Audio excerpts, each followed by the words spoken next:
One more thing is, everything depends on the top leader.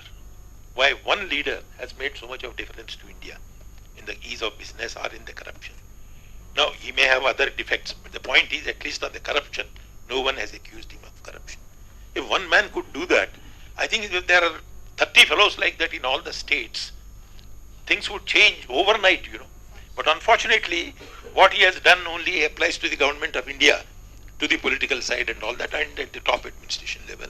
But in the states, I am very sad to say that in most of the states, things have gone from bad to worse.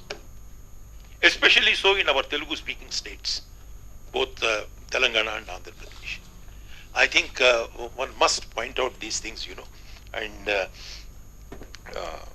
do this. So the top leader makes a difference. Here in this organization, it's the top leader and this bench here, all the people sitting here, who should make a difference.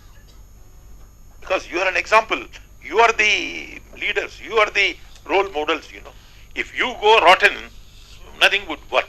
So I think it must start from there, And so somebody has already made a reference about systems, open systems. Open up the things.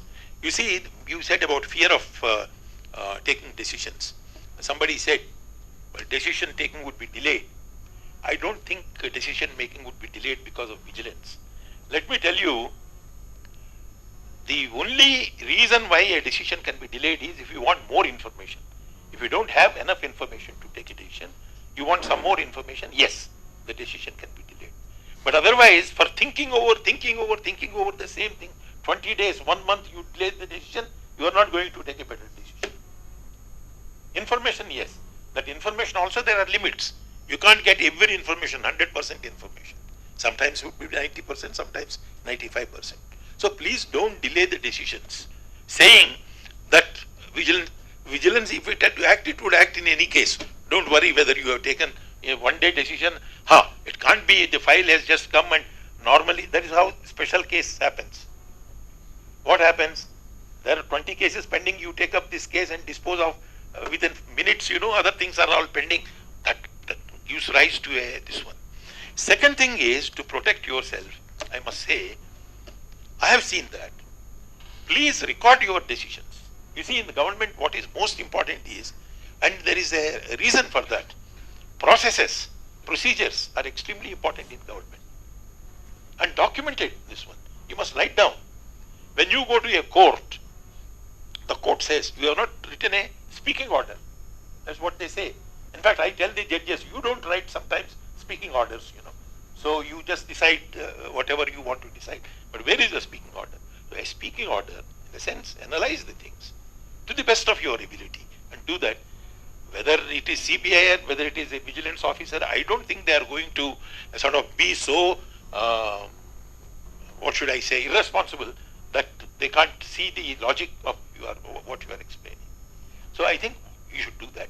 And then don't take secretive decisions, Open decisions as much as possible. There are certain things which you cannot open. But open decisions must be taken, and that is very important. And record the decisions, Respect the law, I said, small and big things and all that. Transparency. Now, transparency is, again, very important. One more thing is responsibility and accountability. Now, these are misused words. Accountability, what accountability? First, before accountability, you must fix the responsibility on people. What is he responsible for? What are you responsible for? What am I responsible for? Define the responsibilities properly. Once you define the responsibilities, then the accountability would come. If you are not discharged that responsibility in a apparently transparent fashion, open fashion, that's where the question of accountability comes. So responsibility and accountability go together. I think you should follow those things. So now, talking is not enough. What do you do for a corporation? You say you have a vision document for NMDC, then you have objectives, no, mission ke baad the objectives ke baad some success indicators and all. I think even for corruption, to make integrity, you must have a vision, that in 20 years time, 15 years time, you must become like this. You must have a mission. Mission is a short-term one, 5 years. So assume that I am glad that the chairman, a full-time chairman has come and a full-time CVO is there now. Earlier I am told, for 2 years there was no head, here, headless chicken, somebody said, that type of thing. But I am glad at least that these people are there, and I hope they will continue for 3 years. In government, what happens is, especially with us in the IAS, you don't know how long you are going to last. You might last 6 months, you might last 6 years. So, because of this uncertainty, people don't take decisions. What I had done throughout my life is, whatever post I was given, I presumed that I would continue there for 3 years. I presumed myself. I said, transfer hua to ho gaya. But in those 3 years, what should I do in this district? If I am collector Nasik, what are the problems? What should I need to do? Then fix my own priorities. I said, these are the things which I have to do.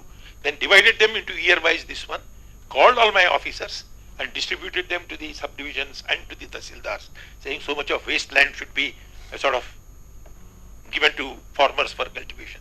So much of afforestation should be done. So many tribal lands have to be restored back to the tribals, whatever it is, all those things. I am not saying anything, new, but one of the officers from Mussoorie, a gentleman called Yugandhar, B.N. Yugandhar, who was director in the Lal Bahadur Shastri Academy, which trains the IAS fellows. He is a good friend of mine, 1 year junior to me. He had come to Nasik. At the back of my seat, there were some 19 points written there. He said, Padmanabhaya, ye kya hai 19 points? They almost sound like Prime Minister. He had seen the file. The Indira Gandhi was about to declare the 20-point program.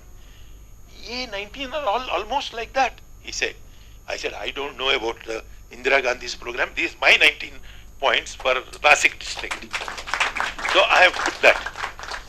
I said, irrespective of 6 months or 1 year, I would assume that I am here 3 years. I was there only for 2 years, but in 2 years, whatever I could do. So I think you must have a vision. Similarly, you must have a vision for integrity also. Integrity, it just doesn't come on its own. Then he has said, your chairman had made that reference, but I would elaborate a bit. One I said is an ecosystem had to be built where people who are honest are respected, called, talked to, and then you listen to them. The second thing is a national integrity system has to be there in the country. Unless that is there, and that's where he mentioned, there are 13 pillars for this, for a country's integrity system. Now, how do you measure that there is integrity in the country? And how will how would the country tackle the problems of corruption? It depends on the working of all these 13. The first one is legislatures, which includes the parliament as well as the assemblies, which means the politicians. How do they conduct themselves, the lawmakers, that. The second one is judiciary, is very important. Again, what type of judgments they make and all that. The third one is the executive, like me. The fourth one is the public sector, like you, who are there in that. The fifth one is supervisory ombudsman, they call it abroad. Let us call it Lokpal or Lokayukt, that type of fellows. Unfortunately, our Lokpal bill, we had such a tamasha, with who is that chap from Maharashtra? Anna Hazare and all those people, but nothing has happened. The law is passed, but there is no Lokpal as of now. And do you know how old this Lokpal business is? 1956 or so, Sundaram had said at that time, you should have one. Since then it is going on. Now I don't know whether our government is serious about stopping the corruption or not, but what problems are there? So these organizations. Then the law enforcing agencies, police, they are the law enforcing agencies. And the audit office, Supreme Audit Office, that is the CAG. Then the electoral management body, that is our Chief Election Commission, our Central Election Commission. Now anti-corruption agencies like the CBI, then media, extremely important. The political parties, leave the legislatures, the political parties, how do they conduct themselves? Yesterday, Supreme Court has decided that cases should be decided of all the politicians who are charged with it within 1 year's time, and there should be special courts and all that. Some fellows have called me, TV fellows, so do you think it would be of any use? I said, It's a good step, but I don't think it is going to make any difference. For the simple reason, the special courts are there for a long time. There are so many number of special courts. Orissa and Bihar had started special courts as early as 2006. Andhra Pradesh last year have passed another law, 2016, special courts, including provisions for attachment of properties of these people and all that. But suppose you disqualify a fellow, and somebody has said disqualification for life, you do that. But do you know what happened? I mean, it is a mental makeup, you know. This chap, Lalu Prasad, has been sort of debarred, but he has put his wife next day. Or he would put his son as the deputy chief minister. No, what is the point? They would always find a way of, if not that, you are prohibited from contesting the election, but you can start your own political party and you can become the president of that political party and have all the criminals, you know, join your political party.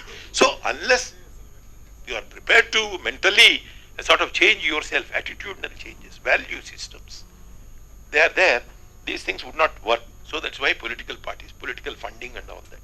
Then businesses. Now, you know, ease of doing business, they have said, I am very happy that it has come down from 141 to 100. But the point is, I am slightly suspicious of this. Business and politician nexus always is there. They would certainly do something to help the businessman. But what about the small businessman? What about the consumer? What about the ordinary man? Is his life becoming easier or not? I think there has to be an index on that also. Ultimately, the most important one, as I said, civil society. All these 13, why I mentioned is, they must work properly.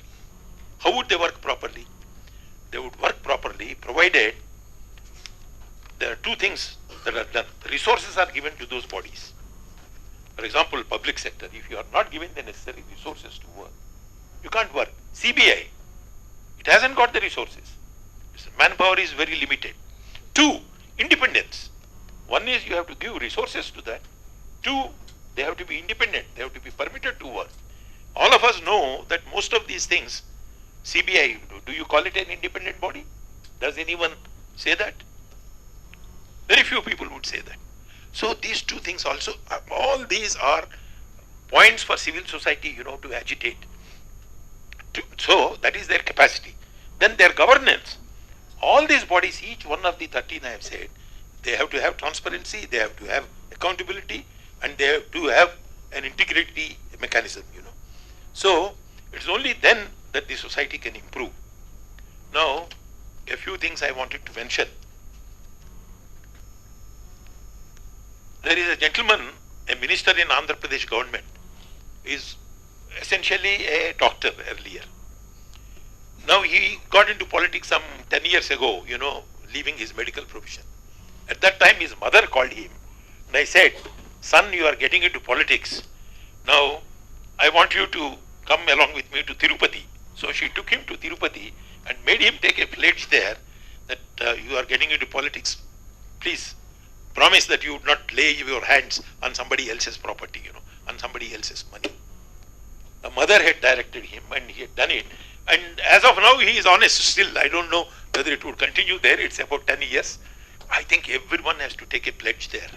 Now this e-pledge, you know, which you have taken, it's all right. But I think it's not a formality. It's not a small, this one. Stand by it, you know. That's one. And ultimately, I want to end this by saying, Mahatma Gandhi had said to us, there is enough for everybody's need, but not for the greed of some people. So I think if we keep that in mind and then conduct ourselves well at every aspect, so I think things would improve. Now coming back to this organization itself, I think there are two areas where you need to be very careful. One is you have a huge amount of manpower, 5,500 people. Recruitment. Now, is the recruitment being done in an honest manner, in an efficient manner, in an open manner, in a transparent way?